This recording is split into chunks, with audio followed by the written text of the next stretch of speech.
지역 맞춤 부동산 세미나 우리 동네 맛동산 자세한 내용은 영상 하단의 링크 혹은 3프로 앱을 통해서 확인하세요.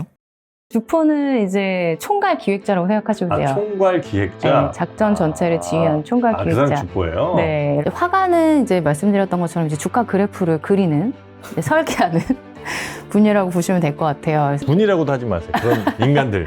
네. 그리고 이제 브로커가 이제 아까 말씀하신 매수에 필요한 계좌를 모집한다거나 자금을 조달하는 브로커가 있고요. 쉘은 이제 빈 조개 껍데기.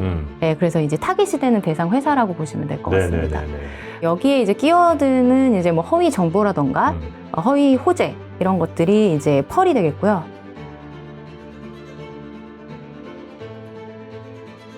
경제의 신들을 모시고 그분들의 깊은 인사이트를 들어보는 신과 대화 시간이죠. 오늘은 이거 보시는 분들이 정말 주의 깊게 좀 보셨으면 좋겠습니다. 최근 들어 불법 리딩방 이런 피해들도 점점 늘어나고 있기도 하고요. 금융 관련 여러 사건 사고들이 참 많습니다. 언젠가 우리가 또 이 사건의 피해자가 될 수도 있는 부분이기 때문에 항상 돌다리도 좀 두들겨 보고 지나가는 심정으로 혹시 내가 이런 상황에 지금 놓인 것은 아닌가 이런 것들도 한번 판단해 볼 수 있는 좋은 시간이 될 것 같습니다.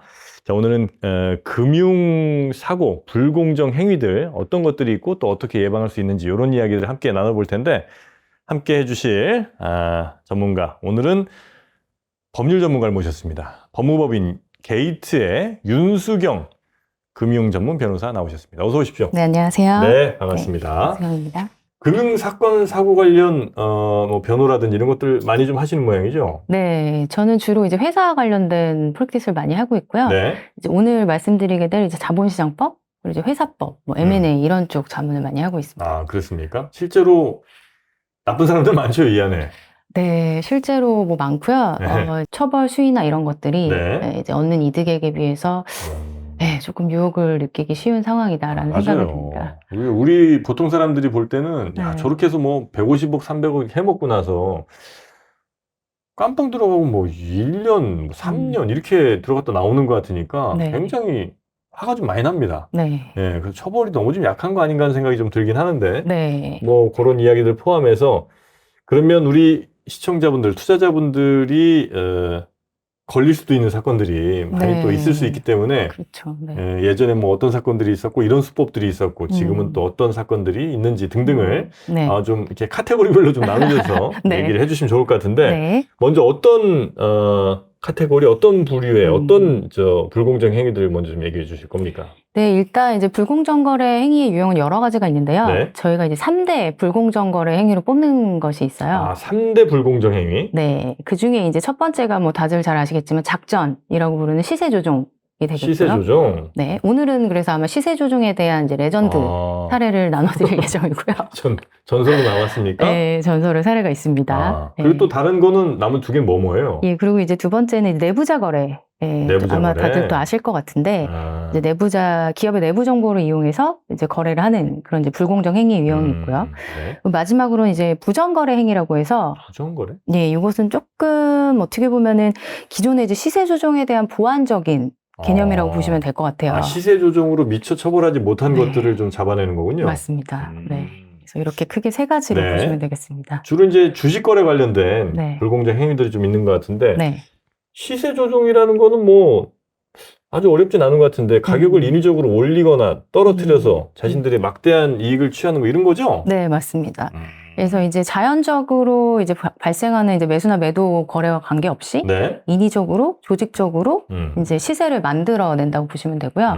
시세를 올리는 것뿐만 아니라 유지하는 거, 네. 하락하는 것까지 포함하는 개념이라고 보시면 되겠습니다. 근데 그건 약간 판단하기가 네, 좀 쉽지 않은 케이스들이 좀 많을 것 같아요. 맞습니다. 왜냐하면 난 이거 좋아서 샀다. 그쵸, 주변 네. 사람들한테도 좋다고 그냥 얘기한 거다. 네, 그렇죠. 이렇게 이제 할 수도 있는 거니까. 네, 그래서 말씀하신 것처럼 그래서 이제 판단하기가 굉장히 좀 어렵고 까다롭기 네. 때문에 실제로는 또 이제 시세 조종으로 인정받는 경우가 글쎄요, 100개의 케이스라고 하면은 네, 그렇게 많지는 않은 것 같습니다. 그래요? 네. 시세 조정이 네. 것 같다는 신고나 혹은 이렇게 인지가 돼서 수사를 네. 해보거나 했을 때 막상 진짜 처벌까지 가는 거는 100건 중에 한두 건? 네네. 뭐 한두 건까지는 아니지만 제 생각에는 한 뭐 20% 미만? 이 아닐까 생각됩니다. 그래요? 네. 좋습니다. 그러면 시세 조종 어떤 뭐 사례들이 좀 있습니까? 네, 일단 뭐 최근에 이제 여러분들께서 잘 아실 텐데 뭐 SG 증권발 이제 주가 급락 사태 또 이제 시세 조정의 하나로 볼 수가 있겠는데요. 네. 오늘 제가 이제 말씀드리고 싶은 사례는 이제 조금 뭐 시간은 지난 케이스긴 합니다만 이제 우리나라 이제 자본시장에서 이제 굉장히 레전드 사건으로 꼽히고 있는 루보 사태에 대해서 말씀드리고자 해요. 네. 들어본 것 같은데? 네, 루보 사태. 네, 2006년부터 2007년까지 있었던 사건이고요. 이제 1,000억 원대의 이제 부당이득을 챙긴 혐의로 유죄가 나온 사건이고, 이 사건 이후에 이제 많은 시스템들의 개선이 좀 있었고요. 국내 자본시장에서. 그래서 이제 투자를 하시는 여러분들께서 한 번쯤은 뭐 짚어보고 가시면 좋은 케이스가 아닐까 싶습니다. 루보 사태가 뭐죠? 일단 어떤 사건인지를 제가 지금 기억을 잘 못하겠네요. 네. 그래서 이제 사건을 말씀드리기 전에 뭐 다 아실 것 같기는 한데, 업계 은어에 대해서 한번 정리를 해보면 업계 어떨까요? 은어? 네. 그래서 이제 뭐 아마 이제 3프로 시청자분들께서는 워낙 이제 투자에 관심이 많으시다 보니까 다들 들어보셨을 것 같기는 해요. 근데 이제 주포, 뭐 화가, 주포. 예, 뭐 펄, 쉘 이런 얘기들 많이 들어보셨을 것 같은데. 주포 다음에 뭐였죠? 화가. 화가 그림 그린 사람이군요. 예, 그림을 그리고요. 펄은 이제 진주고 쉘은 조개 껍데기. 조개 껍데기죠. 네. 그래서 이제 이런 개념들이 이제 주식시장에서 은어로 많이 이제 회자가 되고 있는데요. 하나씩 조금 개념을 한번 설명을 해드리고 싶어요. 주포, 화가, 펄, 쉘? 네. 주포 뭐 이게 돈 주포. 좀 많이 이게 쏘는 뭐 이런 사람이겠지 뭐. 주포는 이제 총괄 기획자라고 생각하시면 돼요. 총괄 기획자? 네, 작전 전체를 지휘하는 총괄 기획자. 그 사람 주포예요? 네, 라고 보시면 되고, 그래서 이제 타겟 회사랑 접촉을 하고, 뭐 이제 주가를 어떻게 할지 통제하는 그런 이제 지휘자. 역할을 하는 지휘자라고 보시면 되겠고요. 화가는 이제 말씀드렸던 것처럼 이제 주가 그래프를 그리는, 설계하는 분야라고 보시면 될 것 같아요. 그래서 이제 개미들이. 분이라고도 하지 마세요. 그런 인간들. 네, 그런 사람. 그래서 이제 개미들이 달려들 수 있도록 특정 시점에서 이제 거래량과 주가를 이제 어떻게 하면 될지를 이제 기술자분이 사람들은. 그렇습니다. 네. 어떻게 보면 일종의 엔지니어. 볼 수 있겠네요. 자꾸 좋은 말로 포장 좀 하지 마시라고요. 네. 그다음 화가. 그리고 이제 브로커가 이제 아까 말씀하신 이제 뭐 매수에 필요한 계좌를 모집한다거나 자금을 조달하는 이런 역할을 하는 사람들이 브로커가 있고요. 쉘을 먼저 설명을 드려야 될 것 같은데 쉘은 이제 빈 조개 껍데기. 그래서 이제 타깃이 되는 대상 회사라고 보시면 될 것 같습니다. 그리고 이제 여기에 이제 끼어드는 이제 뭐 허위 정보라던가 허위 호재 이런 것들이 이제 펄이 되겠고요. 펄이라는 게 무슨 알짜 회사 이런 게 아니고, 거기에 들어간 호재나 뭐 악재 이렇게 조종을 하는 핵심 뉴스들 뭐 이런 것이 이제 펄이군요. 맞습니다. 이제 호재성 공시라던가, 뭐 허위 정보들, 주가를 이제 움직일 수 있는 그런 재료들을 이제 펄이라고 생각하시면 될 것 같습니다. 네네네. 자, 이런 거 이제 우리가 기본적으로 알고 이제 하나하나 설명을 좀 해주실 텐데, 어떤 거부터 갑니까? 그래서 일단은 이제 시세 조정에 대해서 저희가 오늘 나눌 건데 시세 조정도 여러 가지 유형이 있기는 합니다. 그래서 이제 뭐 5가지 정도 유형으로 볼 수가 있는데 왜 이렇게 많아요? 복잡하죠. 그래서 이제 일단 다들 아시는 이제 위장거래, 그래서 이제 통정매매나 이제 가장매매에 의한 시세 조정이 있겠고요. 위장거래, 통정매매. 그러니까 위장거래의 종류가 통정매매나 가장매매가 되는 겁니다. 그래서 보통 시세 조정의 판단 요소로 중요하게 작용하는 지표가 되겠고요. 얘네가 시세 조정을 했냐 안 했냐를 볼 때 위장 거래를 얼마나 했냐 이걸 이제 보는 거예요. 맞습니다. 그래서 이제 통정 매매라고 하면은 이제 자기가 매매를 하는 시기에 뭐 동일한 가격 또는 동일한 수량으로 이제 다른 사람이 그 증권을 같이 매수 매도할 것을 약정을 하고 이루어지는 거래고요. 그래서 여기서 중요한 건 이제 독립적인 2인 이상이 필요하다는 겁니다. 독립적인 2인 이상이 필요하다. 그렇죠. 그래서 약속을 하고 이제 사고 판단하는 거죠. 그렇게 이제 통정 매매를 할 때, 근데 이제 동일한 시기나 뭐 동일한 수량의 주식을 주문하는 것이 중요하다기보다는 이제 밀접한 연계성이 판단이 되어야 돼요. 그래서 사실 이게 이제 시세 조정을 판단하는데 또 어려운 점이기도 합니다. 네네. 아, 계속 그러니까 둘이 주고받으면서 네. 얘네가 얼마 가격에 사고 팔기로 했는지를 계속해서 연락을 하지 않으면 네. 통정이 아닐 수도 있으니까. 그렇죠. 네. 아. 그래서 굉장히 이제 판단하는데 조금 이 사람들 대포폰 막 쓰고 뭐 이럴 거 아니에요. 그렇죠. 네. 대포폰 쓰고 버리고 막. 이제 점점 이제 뭐 시세 조정이 고도화되고 있기 때문에 네. 예전에는 이제 뭐 지역이 좀 같은 지역 기반으로 움직였다고 하면 네. 요즘은 이제 점조직으로 이제 뭐 지역도 굉장히 광범위하게 나눠서. 예. 퍼져 있기 때문에 판단하기가 실제로는 쉽지가 쉽지 않다. 않다고 합니다. 네. 그리고 이제 그 위장거래의 또 두 번째 유형이 가장매매가 네. 되는데요. 네. 이거는 이제 첫 번째 통정매매는 이제 2명 이상이 네. 거래를 하는 거고, 네. 이 가장매매 같은 경우에는 자기 계산인 여러 계좌, 4계좌 모두 다. 네, 뭐 그럴 수 있겠네요. 네, 거기서 이제 그냥 매매만 반복하는 음. 네, 그런 유형이라고 보시면 되겠습니다. 네. 그리고 이제 뭐 이런 이제 위장거래랑 이제 상반되는 개념으로 이제 현실거래 현실 거래? 에 의한 시세 조정이 있는데 이건 이제 직접 거래에 참여하는 거예요. 위장이 아니라. 네. 그래서 이제 가격의 움직임에 영향을 미치는 건데 시세 조정 중에 가장 시장에 미치는 영향이 큽니다. 그래서 뭐 예를 들면 뭐 전일 종가에 대비했을 때 고가로 산다거나 뭐 직전가, 호가보다 고가에 산다거나. 아, 네. 예를 들어서 12,500원인데 네. 14,000원에 사고 뭐 이렇게 한다는 네, 거예요? 그렇죠, 그렇죠. 그래서 본인이 직접 이제 그 직전 가격이나 호가 대비 높은 가격으로 매수에 참여를 하는 거죠. 네. 그러니까 12,500원에도 충분히 살 수 있음에도 불구하고 내가 호가를 더 높게 던지면서 계속 이제 끌어올리는 거죠, 주식 그렇죠. 가격을. 네. 네. 아, 그리고 이제 뭐 그래. 순차적으로 계속 높여가면서 뭐 산다던가. 그렇겠죠. 네. 뭐 그리고 이제 뭐 허수 주문을 내서 뭐 대량으로 주문한 다음에 뭐 취소를 한다던가. 아, 네, 이제 이런 특히 이건 이제 주문들. 장전에 많이 합니다. 네, 맞습니다. 장 시작 전에 네. 갑자기 뭐가 어떤 종목이 막 상한가 막 이렇게 쳐요. 네, 맞아요. 네, 그러다가 나중에 보면 다 취소하더라고요. 네. 네. 그래서 이제 그런 유형이 이제 현실 거래에 의한 시세 조정이라고 보시면 될 것 네. 같고요. 그 밖에는 이제 뭐 세 번째로는 허위 표시. 예, 허위 표시. 표시? 네, 허위 표시 등에 의한 시세 조정이 있는데, 허위 표시 뭐예요? 이제 두 가지 종류로 나눌 수가 있어요. 오! 이것도 오늘 몇 가지를 나눌 굉장히 거예요, 종류가 많죠. 네. 그렇지만 이제 시세 조정이라고 크게 이제 저희가 부르는 개념 안에는 뭐가 있는지 정도는 알아야 되니까. 네, 이제 어떤 유형들이 있는지 네. 정도는 알고 계시면 허위 표시는 뭐예요, 그래서? 허위 표시는 이제 첫 번째로는 시세 조작서를 유포하는 거예요. 그래서 이건 시세 작전주다. 조작서를 유포한 네. 작전주다. 네네. 작전주다? 아니면 작전이 진행될 예정이다. 아, 헛소문 퍼뜨리는 거네. 네, 맞습니다. 네. 허위 사실로서 이제 그런 걸 유포하는 거고, 이렇게 시세 조작설, 뭐 작전서를 유포하면은 이제 본인이 실제로 주식을 사고 팔았든지 아니면은 시세 조작을 할 의도가 있었는지 이런 여부에 상관없이 시세 조정에 해당될 확률이 높습니다. 실제 가격이 안 움직여도? 네, 맞습니다. 거짓, 그러니까 헛소문 내면 이거 잡혀 들어간다 이거죠? 네네. 그만큼 이제 주식시장에 미치는 영향이 크기 때문인데요. 네. 그리고 이제 그 밖에 이제 뭐 허위 표시에 의한 행위는 거짓 또는 이제 오해 정보로 시세 조정을 하는 경우들이라고 보실 수가 있을 것 같습니다. 네. 네 번째는 이제 시세를 고정하거나 안정시키는 행위. 이제 아까 말씀드렸던 것처럼 상승 말고 네. 하락 또는 유지시키는 행위. 이 경우에도 이제 어쨌든 인위적인 개입이기 때문에 시세 조정의 한 유형으로 본다. 사람들이 막 파는데 계속 사면서 네. 가격 유지시킨 것도 역시 시세 조정인 거죠? 네, 그렇죠. 네. 그리고 이제 가격을 뭐 특정한 목적에 의해서 떨어뜨릴 수도 있겠죠. 이제 뭐 회사를 싸게 인수한다던가 이제 이런 것도 이제 시세 조정에 해당되는 네. 행위고요. 이제 마지막으로는 이제 요즘에 조금 많이 좀 중요해지고 있는 시세 조정의 유형이라고 생각이 되는데요.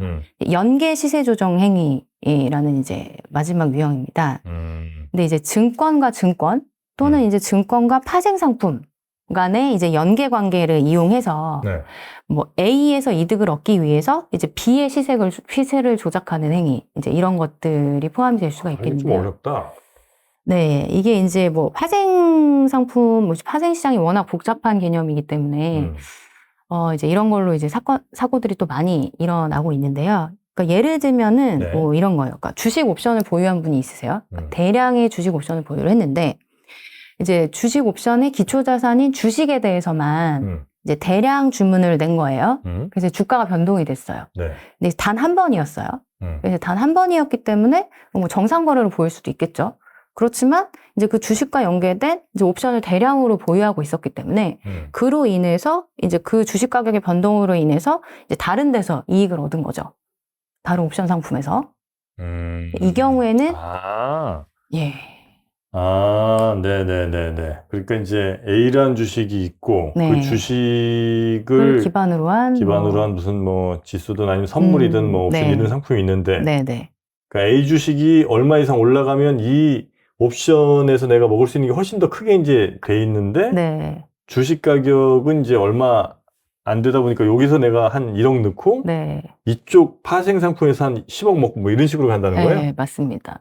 그래서 사실 이제 주식을 한번 뭐 대량 뭐 매매한 걸로는 사실은 주가 조작으로 보기는 힘들 수 있는데 이제 전체적인 연관 상품까지 봤을 때 이제 시세 조정을 한 것으로 볼 수 있다라는 좀 이제 포괄적인 개념이라고 네네네. 보시면 될 것 같고요. 여기까지 하는 사람들이 있나?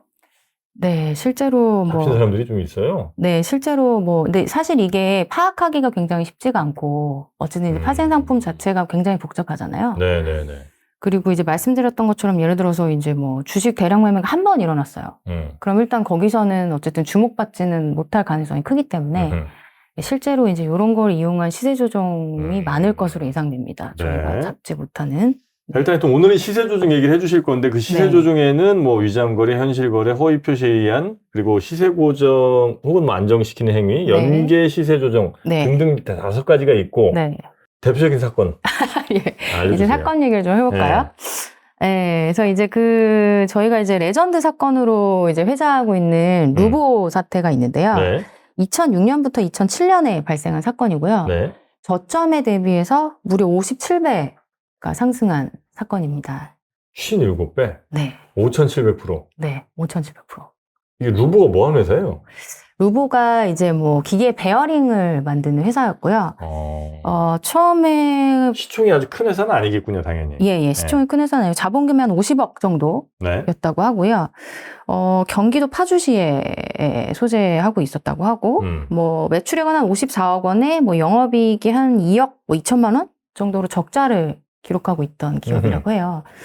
그런데 이제 주식을 이제 최대 주주랑 가족이 한 40% 정도 이상을 보유하고 있는 회사였다고 합니다. 그래서 이 회사를 타겟으로 해서 뭐 이제 과거에 이제 제휴그룹이라는 이제 다단계 그룹의 제휴? 네, 주수도? 예, 알죠? 맞습니다. 이제 그 제휴그룹에서 부회장을 했던 네, 김씨 형제가 있어요. 이제 이 김씨 형제가 그 제휴그룹의 다단계 조직을 이용해서 이 루보 사태를 만들어내게 됩니다. 아, 사람들 동원하기에 딱 좋으니까. 네, 그렇죠. 그래서 이제 이 사건을 뜯어보면은 좀 굉장히 이제 마음이 아픈 것이 이미 이제 다단계 사건으로 피해를 본 피해자들에게 2차로 또? 네, 이제 희망을 주면서 또 이제 다시 한번 네, 이제 투자 설명회나 이런 것들을 통해서 자금 조달을 어마어마하게 했다고 합니다. 어떻게 한 거예요? 그러니까 이 루보라는 회사를 이제 노리고 네. 이 회사의 주가를 이제 끌어올려요? 네. 그래서 이제 루보라는 회사를 노리고 이제 거의 한 뭐 1년 미만의 기간이었어요. 그 기간 동안 아까 말씀드린 것처럼 이제 5,700%로 이제 주가를 끌어올렸는데 일단 이 주가 조작의 단계가 이제 여러 단계로 저희가 구분을 해볼 수가 있는데 1차, 2차 부양기가 있고요. 네, 그리고 이제 주식 처분기로 나눠서 볼 수가 있어요. 1차 부양기에는 이제 그 아까 말씀드렸던 것처럼 그 제휴그룹의 이제 조직을 동원해서 처음에 이제 1차적으로 주가를 부양을 하는데 그 회원들에게 이제 투자 설명회를 열었다 그래요. 그래서 이제 계좌 수익률을 보여주면서 이제 여러분도 하실 수 있습니다. 라고 하면서 이제 그 회원들의 자금을 끌어모았다고 해요. 네. 근데 이제 여기서 문제가 근데 회원들의 주식 계좌에 대해서 이제 공인인증서나 보안카드를 회원들에게 주지 않고 본인들이 보관을 하고 있었다고 합니다. 그래서 실제로는 이제 뭐 본인이 거래를 할 수가 없는 거죠. 계좌 주인이.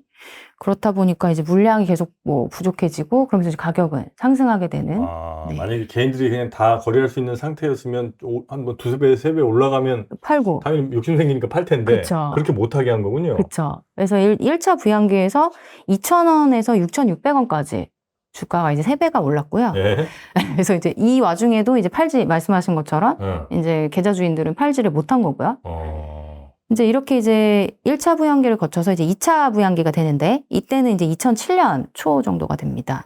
근데 이때는 이제 주가 조작 총책들 이제 작전 세력들이 이제 일명 뭐 모찌 계좌라고 하죠. 이제 모찌 계좌라고 하는 이제 차명 계좌를 만들어서 그 이제 루보 주식을 이 차명 계좌로 이체를 시킵니다. 이제 왜냐하면 이제 언제 팔지 알고 있기 때문에 이제 이체를 해두는 거죠. 그러면서 이제 주가가 10,000원을 넘어가면서 이제 서서히 이제 이 차명 계좌의 주식을 이 작전 세력들은 처분을 하게 됩니다. 근데 이제 10,000원이 넘어가다 보니까 이제 일반 개미 투자자들이 이제 막 이제 주식을 막 사기 시작한 거예요. 그러면서 이제 거래량이 막 이제 폭등을 하게 된 거죠. 그래서 이제 2007년 3월에는 25,000원까지 주가가 상승을 해요. 원래 얼마였죠? 원래는 이제 뭐 주가 조작하기 전에는 500원이었다가 1차 부양기에서는 이제 2,000원, 뭐 6,000원 이제 이렇게 됐던 주식이 이제 25,000원이 된 거죠. 근데 이 기간이 뭐 불과 뭐 한 6개월 사이에. 예, 사이에. 근데 이 공장이 이게 맞습니까, 이거? 그게 이제 결국엔 시총 5,000억이 되었었는데 5천억까지 갔어요, 이 회사가?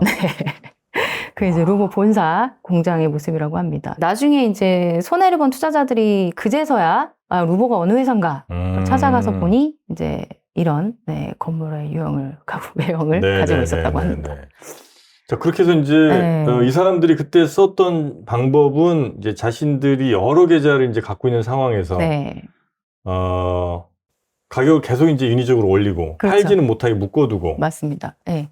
거래량을 묶어두고 본인들이 계속 이제 가격을 인위적으로 올렸던 거고요. 그때까지도 근데 뭐 당국에서는 감을 못 잡았던 모양이군요. 네, 당국에서는 몰랐던 게 그 이제 당국의 눈을 피하기 위해서 초반에 주가를 2%에서 5%대 정도로만 상승을 했다고 해요. 하루에? 네.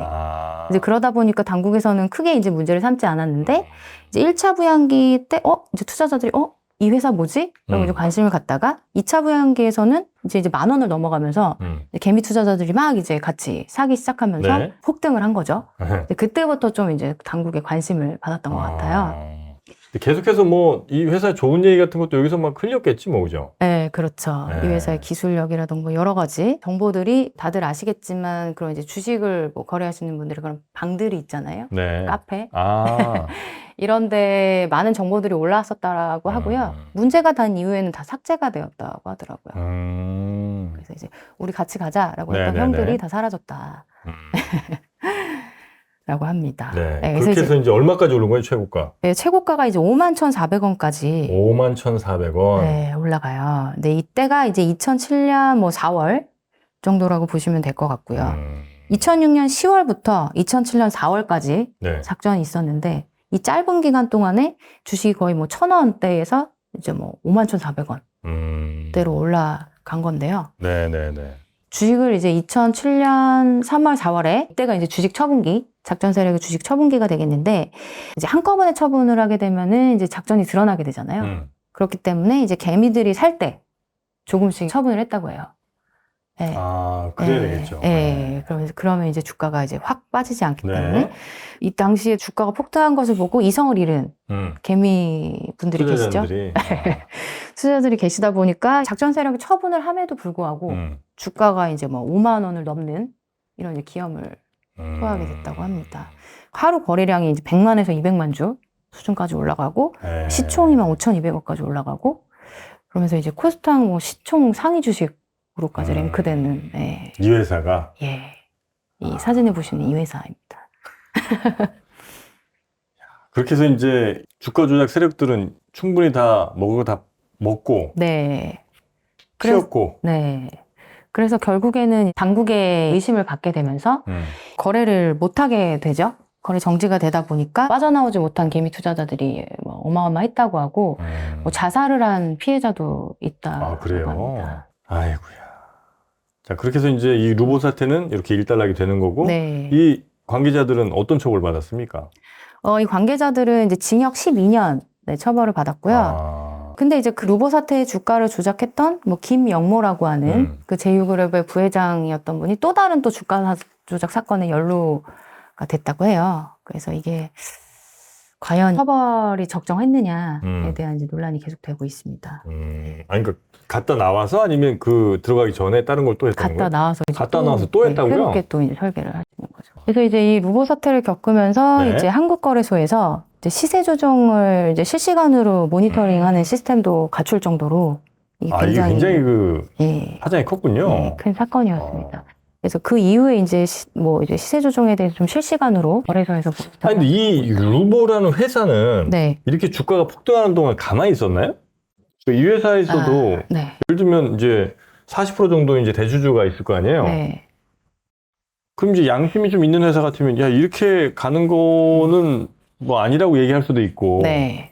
뭐 그런 호재성 이거 사실 아니다라고 얘기할 수 있고 만약에 네. 한 편이 아니라면 네. 어떻게 됐습니까 여기는? 근데 사실 이제 루버 사태에서 또 중요한 점 중에 하나는 이미 이제 대주주와 결탁을 했다는 점이 또 하나가 있어요. 아 대주주랑 한 편이었군요. 네. 그래서 이제 작전 세력이 대주주에게 접촉을 해서 네. 이렇게 해서 처분을 하면 된다라고 해서 대주주들은 좀 일부를 처분했고. 빠져나갔고. 네. 아, 근데 이제 중간중간에 이제 작전을 하면서 네. 이게 이제 너무 폭등을 하니까 네.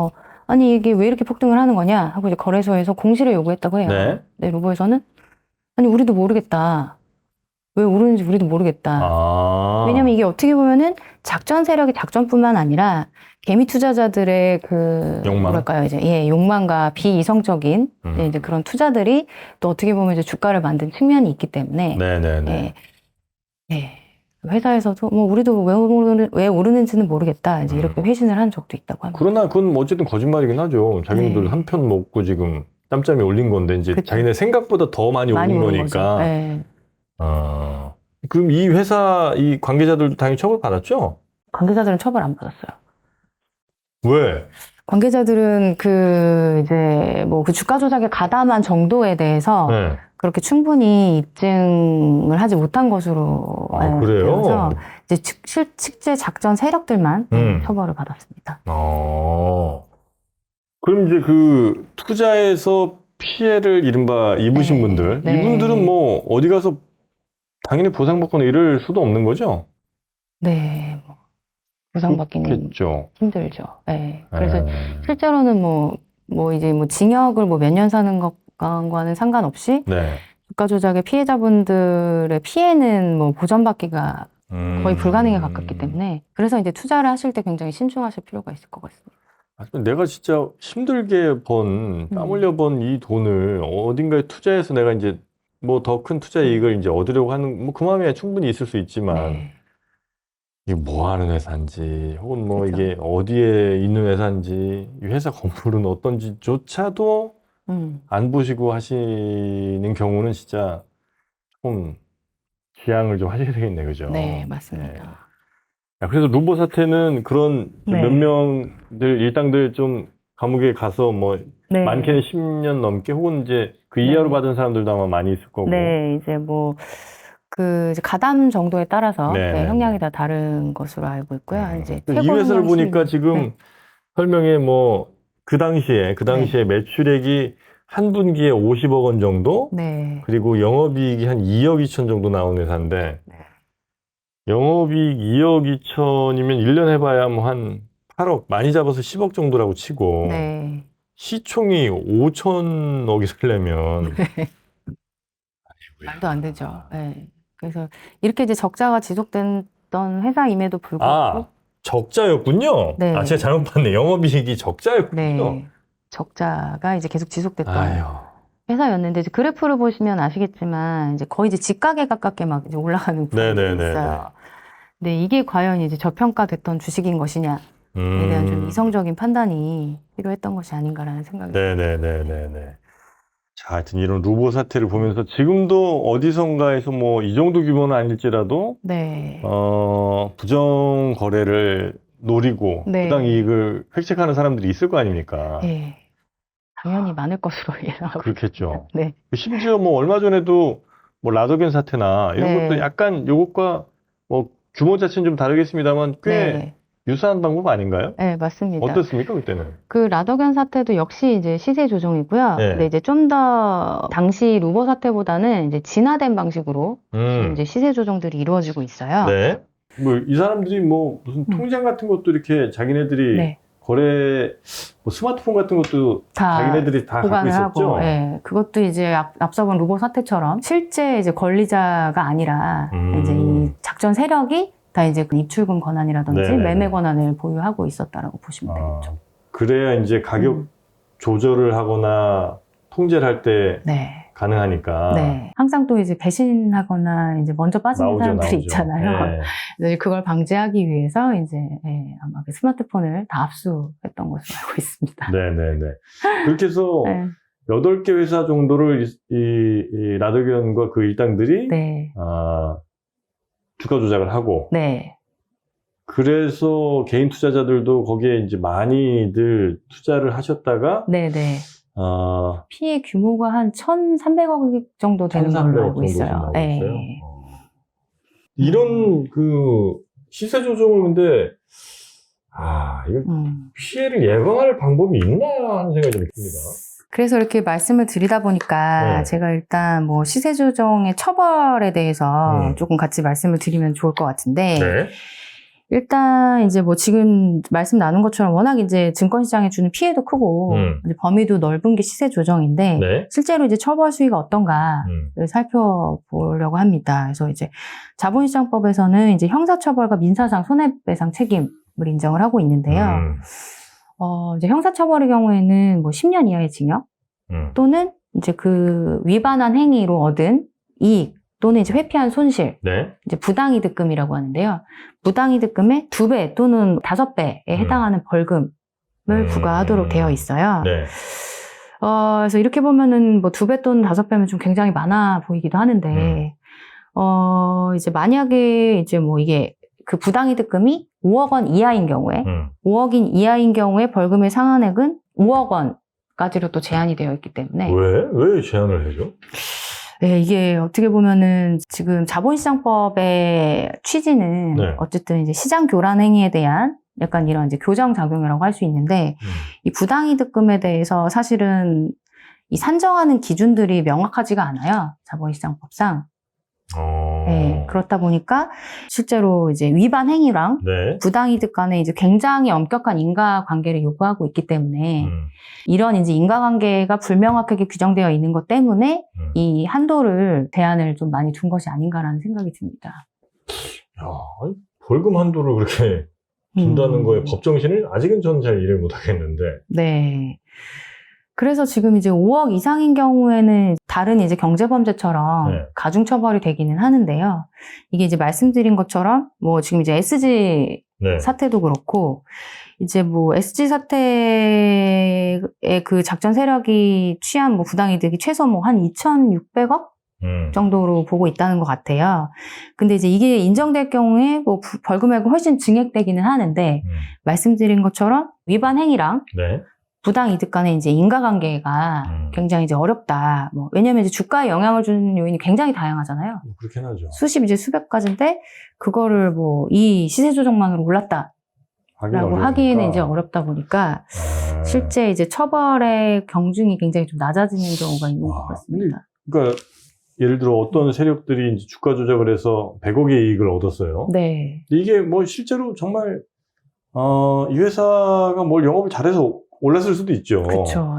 그러나 이들이 불법 행위를 통해서 예를 들어 100억을 얻었다면 마찬가지로 그들은 훨씬 더 나쁜 짓을 기획했으나 뜻하지 않게 다른 요인들로 이익금이 작아져 갖고 죄를 덜 받을 수도 있는 거 아니에요. 네. 그러니까 저는 이들이 얻은 그러니까 부당이익에 대해서는 곱하기 2 내지 곱하기 5는 무조건 이건 해야 되는 게 맞는 것 같은데. 네. 그러니까 이제 그 부당 이득금 자체를 산정하는 게 이제 쉽지가 않아요. 굉장히 쉽지 않은 상황입니다. 이게 좀 명확하게 규정이 되어 있지 않아서 그래서 실제로 이제 이 부당 이득금 산정에 대해서 뭐 법제화하는 이제 움직임도 있고요. 네. 네. 그런 상황이긴 합니다. 네. 이제 고도화되는 금융범죄에 이제 법제가 조금 따라가야 되는 부분들이 있을 것 같습니다. 그래서 이들이 만약에 얻은 이익이 있다면 그건 그냥 다 부당이득금으로 봐야 되는 거 아닌가 네. 하는 생각도 좀 들긴 하거든요. 네. 근데 이제 그렇게는 이제 못하고 있다는 거죠. 네. 실제 이들이 100억을 얻어서도. 네. 이게 이제 100억이 다 시세 조정에 의한 것이냐? 그래서 실제 법원 가면 뭐 한 5억으로 떨어지기도 하고 20억으로 떨어지기도 하고 이렇게 된다는 네, 거죠. 이제 뭐 떨어질 수 있는 거죠. 네. 그러니 이제 그 부당 이익금에 대해서만 처벌을 받으니까 처벌은 점점 약해지는 거고. 그렇죠. 네. 그래서 지금 이런 이제 일련의 사태들도 뭐 부당이익이 최소 2,600억이다 라고 해도 이게 이제 이들이 위반한 이제 불공정거래 행위 위헌과 이 부당이득 간에 이제 엄격한 인과관계가 입증이 돼야 되는 거거든요. 왜 이렇게 엄격하게 그걸 하는 거죠? 법 정신이 네. 있을 거 아니에요? 그렇죠. 어쨌든. 이게 뭐 어쨌든 뭐 제형 법정주의라던가 네. 이제 여러 가지 이제 법 정신에 의해서 뭐 그렇게 엄격하게 보고 있습니다. 네. 이 처벌 수위에 대해서는 네. 그러니까 우리 투자자들의 경우에 굉장히 불만이 많을 수밖에 없어요. 그렇죠.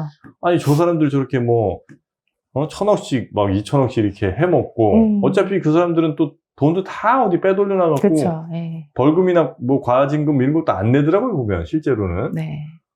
없죠 보통. 네. 네, 본인 자기 앞으로. 재산 없다고 그냥 배째라 식이고 막상 또 무슨 그러면 깜방이라도 좀 오래 있으면 그나마 속이 조금이라도 시원할 것 같은데 금방 갔다 금방 또 나옵니다. 네. 그런 경우들도 있어요. 외국으로 도망도 잘 안 가요. 금방 나오니까. 외국이 오히려 더 체력이 세서 그런가? 네. 그러니 뭐 이 사람은 인신구속도 잘 안 해. 그리고 벌금도 잘 안 매겨. 과징금도 약하게 때려. 이러니 당한 사람들만 속 터지고 물론 이제 그 피해자들도 스스로의 어떤 투자금에 대해서 굉장히 신중하게 투자해야 될 의무는 당연히 있는 거겠습니다만 네. 그래도 이렇게 맘먹고 사기치는 사람들을 그냥 뭐 죄형 법정주의 때문에 그런지 모르겠으나 철저하게 하여튼 위반이 아닌 거에 대해서는 최대한 봐주려고 하는 그런 노력들을 왜 우리 사법부가 하는가. 그거 참 이해는 좀 잘 안 된다는 네. 마음이 좀 있습니다. 특히나 뭐 제 개인적인 생각에도 이런 이제 주가 조작 사건 워낙 규모가 크고 피해자들도 많고 피해 규모도 크고 이제 굉장히 이제 생존의 위협을 받는 경우들도 많이 있잖아요. 맞습니다. 그런데 실제로 이제 뭐 형사처벌이든 뭐든 이제 그게 이제 몇 년을 사느냐가 중요하다기보다는 네. 실제 이제 피해 보전이 돼야 되는데 그 부분이 이제 굉장히 뭐 거의 불가능하기 안 되죠. 때문에 예. 네. 그래서 이제 투자를 하실 때 좀 신중할 수밖에 없는 상황이 아닌가. 네. 어쨌든 뭐 투자는 본인의 책임이긴 하니까 네. 당연히 이제 본인 투자에 대해서는 이제 본인들이 잘 책임을 져야 되겠습니다만 네. 어쨌든 죄진 사람들이 처벌이라도 좀 받으면 그나마 조금 속이 풀릴 텐데 네. 어쨌든 피해자들은 이런 뭐 주가 조작 사태라든지 뭐 있어도 네. 시세 조정 뭐 이런 게 이제 밝혀져도 이 사람들에게 피해 구제가 되는 경우는 거의 없다고 보면 되는 거죠? 그렇죠. 네. 굉장히 힘들고요. 이제 또 뭐 민사상 손해배상을 또 통해서 받아야 되는 부분들이 있고. 그 죄를 저지른 사람들에 대해서? 네. 그것도 안 될 거 아니에요, 어지간하면. 이제 형사랑 민사의 책임은 또 굉장히 다르기 때문에 네. 이제 민사는 여러 가지 요소들이 작용을 해요. 이제 뭐 과실상계도 될 수 있고 그렇다 보니까 이제 피해액 전액을 인정받기가 쉽지 않을 수 있고요. 당연히 그렇겠죠. 네. 그리고 뭐 우상향하니까 살아 뭐 이것만으로 해서 뭐 이 사람이 이제 사기를 친 거냐 네, 이런 부분에 대한 부분도 입증이 실제로는 좀 힘든 경우들이 있습니다. 네네네네. 피해자는 피해 구제받기가 쉽지 않으니 일단은 그 피해에 안 들어가는 게 최고 좋은 건데 네, 맞습니다. 투자하신 입장에서 어쨌든 뭐 좋은 소식도 자꾸 들리고 네. 그리고 주가를 보니까 예전처럼 그렇게 막 한두 달 사이에 막 올라가는 것도 아니고 천천히 그렇죠. 이렇게 올라가는 네. 거 보면 이 정도면 좀 안정적인 회사인 것 같다. 네. 이런 생각이 좀 드니까 네. 나도 한번 해볼까? 사보고 예. 네, 샀더니 진짜 실제로 한 2달 뒤에 또 한 10% 오르고 그러면 좀 더 큰 금액으로 네. 그러다 이제 어느 순간 물리게 되는 거잖아요. 그렇죠. 근데 시세 조정은 지금 설명해 주셨는데 오히려 뭔가 좀 머리가 맑아지고 이런 거 좀 피해야 되겠다 요거 생각이 들기보단 더 답답해집니다. 지금. 네, 실제로 지금 굉장히 고도화되고 있어서 네. 사실은 이제 투자하실 때 그 기업에 대한 이제 정확한 이제 정보나 가치 판단이 되게 점점 더 중요해지는 것 같아요. 그래서 근데 이거를 잡아내기가 쉽지 않다 이거죠. 네. 시스템 같은 거 뭐 인공지능이라든지 이런 걸 통해서 약간 좀 비정상 거래나 혹은 뭐 좀 움직임이 이상한데 뭐 이런 것들 좀 그런 거 못 잡아내요? 루보 사태가 터지면서 이제 한국거래소에서 상시로 모니터링하는 시스템을 도입을 했고 네. 최근에 이제 SG증권 사태가 터지면서 이제 금융당국에서 이제 이런 시장 감시 시스템에 대해서 이제 개편을 착수했다고 해요. 네. 그래서 이제 뭐 그 SG 사태 핵심이 이제 통장 거래를 통해서 이제 장기간 시세를 조정을 했잖아요. 근데 이제 기존에는 시세 조정 포착 기간이 이제 100일이었다면 네. 이제 이걸 1년으로 늘린다든지. 오랫동안 네. 천천히 하는 애들까지 잡아내보겠다. 예, 이제는 이제 장기간으로 이제 시세 조정을 하고 있기 때문에. 네.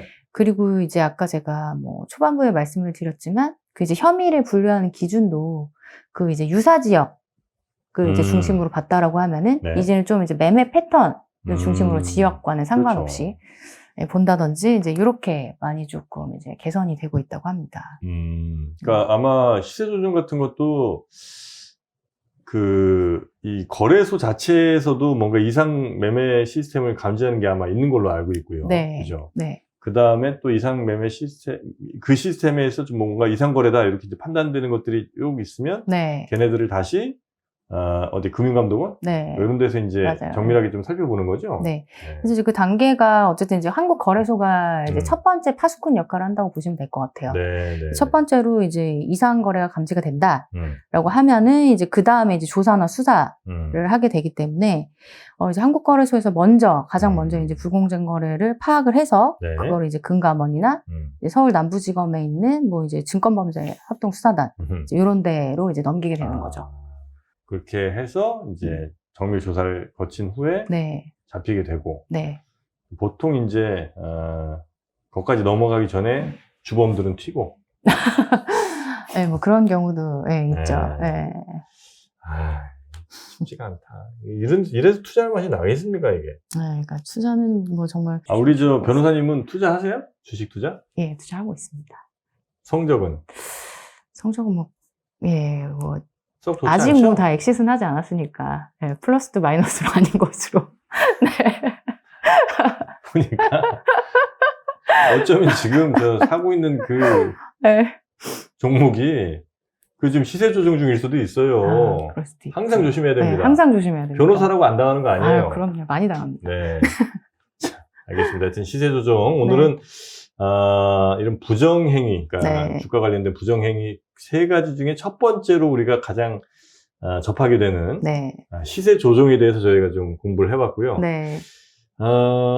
피하는 방법이 좀 명쾌히 있었으면 좋겠으나 점점 시세 조정하는 놈들은 네. 매우 교묘해지고 있고 네. 아주 치밀해지고 있고 네. 또 장기화하고 있고 그렇죠. 그러니 어쨌든 기업 공부 내가 열심히 해서 네. 다른 사람 말 듣지 않고 네.